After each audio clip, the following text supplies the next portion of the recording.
How to fix this payment can't be completed due to regulation on PayPal. Hello everybody and welcome back to our channel. So in this video I'm gonna show you how to fix the PayPal error.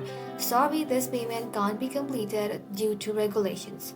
So if you ran into this problem when you try to send money and got the exact same error, this usually happens because you're trying to send money between two countries that don't have a direct payment agreement through PayPal. PayPal can't legally process that transfer due to local banking or regulation rule. So, if you would like to fix it, you can go ahead and ask the recipient to use a different payment.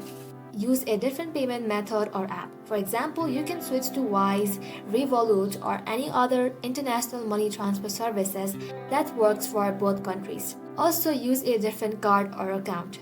You can have the recipient link a card or a bank account from country that does not have a payment agreement with yours.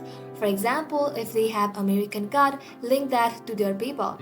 Once they have added alternative card or you switch to a different device, you should be able to send the money without getting blocked by regulations. It's basically a regional thing, so if PayPal can't handle it, pick another method. Thank you all for watching the video till the very end and stay tuned until our next upload.